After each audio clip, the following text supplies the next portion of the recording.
اعوذ باللہ من الشیطان الرجیم بسم اللہ الرحمن الرحیم۔ اب اس صورت کا اقامت دین جو اس کا جو اصل جو ایکسس ہے، اس کا جو عمود ہے، اس کے اعتبار سے دوسرا نہایت اہم مقام اب آ رہا ہے۔ 8 آیات ہیں۔ اقامت دین کی جد و جہد کرنے والوں میں کیا اوصاف ہونے چاہیے؟ اگر یہ اوصاف نہیں ہوں گے تو وہ اقامت دین کی جد و جہد نہیں کر سکیں گے۔ تو یہاں پر نقشہ کھینچا جا رہا ہے اس سیرت کا، اس کردار کا، کہ جو لوگ یہ طے کر لیں کہ ان صلاتی و نسکی و محیایا و مماتی للہ رب العالمین، جو اصولی طور پر ایک عزم کر لیں کہ اب ہمیں اپنی بہترین توانائیاں اور قوتیں صرف کرنی ہے اللہ کے دین کو قائم کرنے کے لیے، تو ان کے اندر کیا اوصاف پیدا ہونے چاہیے؟ وہ جو علامہ اقبال کا ایک بڑا سادہ سا شعر ہے، ہو صداقت کے لیے جس دل میں مرنے کی تڑپ، پہلے اپنے پیکر خاکی میں جاں پیدا کرے۔ تو یہ اوصاف اپنے اندر پیدا کرو تاکہ تم اقامت دین کی جد و جہد کے لیے واقعتاً موضوع ہو سکو۔ پہلی بات، فما اوتیتم من شیء فمتاع الحیات الدنیا، جو شے بھی تمہیں دنیا میں دی گئی ہے بس وہ دنیا کی زندگی کا ساز و سامان ہے، برتنا ہے۔ وما عند اللہ خیر و ابقا، اور جو کچھ اللہ کے پاس ہے وہ خیر ہے اور باقی رہنے والا ہے۔ للذین آمنوا وعلی ربہم یتوکلون، ان لوگوں کے لیے کہ جو ایمان رکھتے ہو اور اللہ پر، اپنے رب پر توکل کریں۔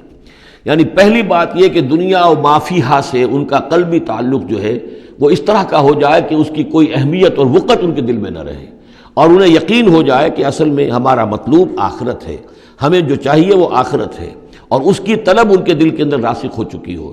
جب تک یہ بے رغبتی نہیں ہوگی دنیا سے، اگر کہیں بھی یہ دنیا کی محبت جو ہے کہیں وہ لگی ہوئی ہے، پھانس آپ کے دل میں چبھی ہوئی ہے، تو ہو سکتا ہے کہ وہ کہیں اڑنگا لگائے گی اور آپ جو ہے اپنے خیال میں تو بڑی ترقی کر رہے ہیں اقامت دین کی جد و جہد میں، لیکن کہیں وہ ایسی اڑنگا لگائے گی کہ اندھے منہ نیچے گریں گے۔ پہلا فیصلہ یہ ہے کہ آدمی طے کر لے کہ میں طالب آخرت ہوں یا طالب دنیا ہوں، اور نمبر 2 یہ کہ توکل اللہ پر۔ یہ ایک آیت کے اندر یہ 2 شرطیں آئی۔ اب آگے چلیے، والذین یجتنبون کبائر الاسم والفواحش، اور وہ لوگ کہ جو اجتناب کرتے رہیں بڑے بڑے گناہوں سے اور بے حیائی کے کاموں سے۔ ظاہر بات ہے کہ اپنی سیرت کو ان چیزوں سے اگر پاک نہیں کریں گے تو اس قدم میں، اس میدان میں آگے نہیں بڑھ سکتے۔ لیکن یہاں دوبارہ نوٹ کر لیجئے کہ یہی مضمون سورہ نساء میں آ چکا ہے، ان تجتنبوا کبائر ما تنہون عنہ نکفر عنکم سیئاتکم وندخلکم مدخلا کریما۔ دوسری مرتبہ اب یہاں آ گیا ہے، یعنی یہ کہ اقامت دین کے جو جد و جہد کرنے والے ہوں انہیں کبائر کے بارے میں اصل میں زیادہ حساس ہونا چاہیے۔ صغائر کے معاملے میں جس قدر زیادہ حساس ہم ہو گئے ہیں وہ اصل میں ایک بالکل غلط رخ ہے۔ صغائر کے بارے میں کم اور کبائر کے بارے میں ہو اصل۔ صغائر تو از خود بھی ان الحسنات یذهبن السیئات، جو نیکیاں ہم کرتے ہیں اس سے خود بخود بھی وہ ایسے صغیرہ گناہ جو ہے معاف ہوتے چلے جاتے ہیں، لیکن ہو جاتا ہے الٹا برعکس ہو جاتا ہے معاملہ کہ ایک آدمی ان چیزوں میں تو بہت ہی جزرس ہو جائے اور بہت ہی باریک بین ہو جائے، لیکن جو حضرت مسیح کے الفاظ ہیں کہ مچھر تو چھانتے ہو اور سموچے اونٹ نکل جاتے ہو، یہ صورتحال جو ہے یہ بڑی ہی یوں سمجھیے کہ پیتھولوجیکل کنڈیشن ہے، یہ بیماری کی صورت ہے۔ یہ ہے کہ بڑے بڑے گناہوں سے اپنے آپ کو پاک کرو اور فواحش سے اور بے حیائی سے۔ وَإِذَا مَا غَضِبُوا هُمْ يَغْفِرُونَ، اور یہ کہ اگر کبھی کہیں غصہ آ جائے، جیسا کہ ہم پڑھ چکے ہیں سورہ حامیم سجدہ میں بھی کہ وَإِمَّا يَنزَغَنَّكَ مِنَ الشَّيْطَانِ نَزْغٌ، وہ اگر شیطان کی کوئی چھوٹ لگنے ہی لگے تو فوراً اللہ کی پناہ طلب کرو۔ وَإِذَا مَا غَضِبُوا هُمْ يَغْفِرُونَ، جب انہیں غصہ آتا ہے تو اس غصے کو ڈھانپ دیتے ہیں، غصے کو پی جاتے ہیں۔ غفر کے معنی ڈھانپ دینا ہے، ویسے اس کے جو عام ترجمہ ہے معاف کر دیتے ہیں، بجائے اس کے کہ غصے میں کسی پر حملہ کریں اور کسی سے انتقام لیں، بلکہ اس کے اندر عفو کی صورت ہو جب غصہ آئے۔ ایک ہے سوچ سمجھ کر کوئی اقدام کرنا ہے، کوئی آپ نے چیلنج کرنا ہے کسی باطل کو اور اس میں کوئی آگے بڑھ کر آپ کو اقدام کرنا ہے، وہ اور بات ہے۔ ایک ہے کہ غصے میں آ کر کوئی اقدام کیا جائے۔ وَإِذَا مَا غَضِبُوا هُمْ يَغْفِرُونَ، تو وہ معاف کر دیتے ہیں، یا یوں کہیے غصے کو پی جاتے ہیں، یعنی غصے کے اوپر وہ پردہ ڈال دیتے ہیں۔ غفر جو ہے مغفر کہلاتا ہے خود، کہ جو سر کو ڈھانپ لیتا ہے تاکہ تلوار کا وار اگر سر پر آئے تو سر بچ جائے اور خود اس کو روک لے، تو مغفر، غفر کے معنی ڈھانپ دینا، گناہ کو ڈھانپ لینے والی شے ہے اللہ کی مغفرت۔ اسی طریقے پر یہ کہ وہ غصے کو پی جانے والا، وَالْكَاظِمِينَ الْغَيْظَ، یہ ہم پڑھ چکے ہیں سورہ آل عمران میں۔ نمبر آگے چلیے، وَالَّذِينَ اسْتَجَابُوا لِرَبِّهِمْ، اور وہ لوگ کہ جنہوں نے اپنے رب کی پکار پر لبیک کہا۔ وہ پکار کون سی ہے؟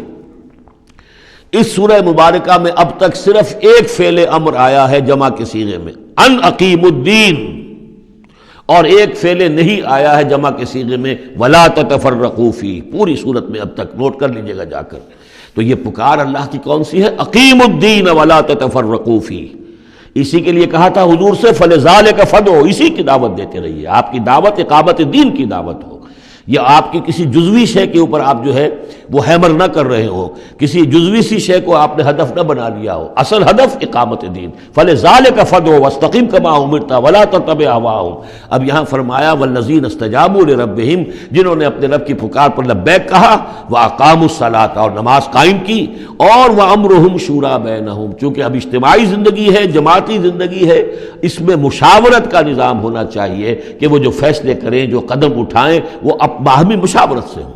یہ بھی روح جب تک کہ اس اجتماعیت کے اندر نہیں ہوگی باہمی مشاورت کی، اور یہ کہ کوئی ایک شخص سمجھے کہ بس ہر معاملے کے اندر مجھے اپنی مرضی چلانی ہے، تو ظاہر بات ہے کہ پھر وہ کام آگے نہیں چلے گا. ہم پڑھ آئے ہیں کہ حضور سے یہاں تک کہا گیا ہے کہ یہ جن صحابہ سے خطا ہوئی ہے، غلطی ہو گئی ہے، ان کو بھی آپ وشاورہم فی الامر فاعف عنہم واستغفر لہم وشاورہم فی الامر. حالانکہ ان سے خطا ہوئی ہے، غلطی ہوئی ہے، لیکن پھر بھی آپ انہیں اپنے مشوروں میں شامل رکھیے، اس لیے کہ اس سے دلجوئی ہوتی ہے، ساتھیوں کے اندر میوچول کانسیپٹ ڈیولپ ہوتا ہے، ایک کانفیڈنس ڈیولپ ہوتا ہے، اور وہ سمجھتے ہیں کہ ہماری بھی بات سنی جاتی ہے. اور حضور نے بسا اوقات اپنی رائے کو پیچھے رکھ کر اپنے ساتھیوں کی رائے کے مطابق فیصلہ کیا. غزوہ احد میں یہی ہوا ہے، غزوہ بدر میں یہی ہوا ہے کہ جہاں پر آپ نے کیمپ لگانے کا فیصلہ کیا تھا، جب بعض صحابہ نے آ کر کہا کہ ہمیں اگر اجازت ہو ہم اپنی رائے دیں، اور جب انہوں نے کہا کہ ہمارے خیال میں وہ جگہ بہتر ہے، آپ نے کہا ٹھیک ہے یہاں سے کیمپ اکھاڑو، وہاں لگا دو. وَأَمْرُهُمْ شُورَى بَيْنَهُمْ وَمِمَّا رَزَقْنَاهُمْ يُنْفِقُونَ. ایک اور شے جو لازم ہے اقامت دین کی جد و جہد میں، جہاں وقت لگے گا، جہاں آپ کی توانائی صرف ہوگی، اس میں پیسہ بھی لازم درکار ہے.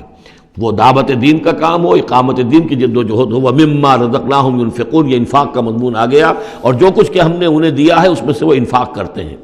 وَالَّذِينَ إِذَا أَصَابَهُمُ الْبَغْيُ هُمْ يَنْتَصِرُونَ.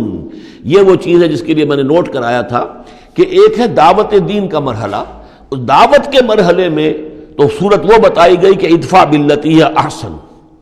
اگر کوئی تمہیں گالی دے تم دعا دو، کوئی تمہیں پتھر مارے تم پھول پیش کرو. لیکن اقامت دین کی جد و جہد، اس کے اندر آگے چل کر معاملہ آتا ہے. جیسے قتال کا مرحلہ آ گیا تو وہاں تو فرمایا قاتلوا فی سبیل اللہ الذین یقاتلونکم اخرجوہم من حیث اخرجوکم، نکالو انہیں وہاں سے جہاں سے انہوں نے تمہیں نکالا ہے. یہاں آ کر معاملہ کیا ہے؟ والذین اذا اصابہم البغی ہم ینتصرون. اور وہ لوگ کہ جن پر اگر کوئی زیادتی کی جاتی ہے تو وہ بدلہ لیتے ہیں.